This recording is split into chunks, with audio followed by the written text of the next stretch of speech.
আল্লাহ রাসূল সাল্লাল্লাহু আলাইহি ওয়াসাল্লাম বললেন, আর রুইয়া আস-সালেহা, মুবাশশিরাত হচ্ছে সত্য স্বপ্ন। বিশ্বাসীরা যখন রাত্রিবেলা সত্য স্বপ্ন দেখবে, বিশ্বাসীদের জন্য সত্য স্বপ্ন বা সুন্দর স্বপ্ন নিছক স্বপ্ন নয়, এটা আল্লাহ তাআলার পক্ষ থেকে গ্ল্যাড টাইডিংস, সুসংবাদ হতে পারে অথবা সতর্ক করা হতে পারে। এমনকি আল্লাহ রাসূল সাল্লাল্লাহু আলাইহি ওয়াসাল্লাম বলেছেন যে ভালো স্বপ্ন হচ্ছে নবুয়তির 46 ভাগের 1 ভাগ।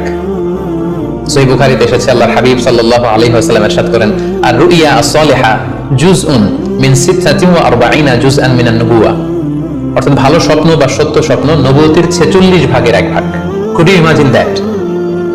কি করে একজন বিশ্বাসী স্বপ্ন নবুয়তির 46 ভাগের 1 ভাগ হতে পারে? তার মানে মুমিনের স্বপ্ন, একজন বিশ্বাসীর স্বপ্নকে আল্লাহ তাআলা অনেক বেশি গুরুত্ব দিয়েছেন। এটা শুধু স্বপ্ন নয়, এটা হতে পারে আল্লাহ তাআলার পক্ষ থেকে একটা গাইডেন্স, হতে পারে কোনো গ্ল্যাড টাইডিংস, সুসংবাদ, হতে পারে কোনো সতর্কতা বাণী। এজন্য এই স্বপ্নকে, বিশ্বাসীদের স্বপ্নকে আল্লাহ রাসূল সাল্লাল্লাহু আলাইহি ওয়াসাল্লাম নবুয়তির 46 ভাগের 1 ভাগ বলে উল্লেখ করেছেন। কেন তিনি বিশ্বাসীদের স্বপ্নকে নবুয়তির 46 ভাগের 1 ভাগ বলে উল্লেখ করলেন? এর কারণ হচ্ছে, আমরা জানি যে আল্লাহ রাসূল সাল্লাল্লাহু আলাইহি ওয়াসাল্লাম তিনি নবী হয়েছিলেন কত বছর বয়সে? জি, 40 বছর বয়সে।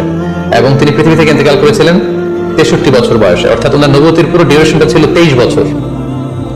তাহলে নবুয়তির সময়সীমা ডিউরেশন ছিল 23 বছর, আর নবুয়তি প্রাপ্তির আগে তিনি টানা 6 মাস শুধু স্বপ্ন দেখতেন। তাহলে এই 6 মাসকে যদি আমরা 23 বছর দিয়ে 23 বছরের উপর ভাগ করি, তাহলে এটা 46 ভাগের 1 ভাগ হয়। এবং সে কারণে আল্লাহ রাসূল সাল্লাল্লাহু আলাইহি ওয়াসাল্লাম সত্য স্বপ্নকে নবুয়তির 46 ভাগের 1 ভাগ বলে ঘোষণা করেছেন।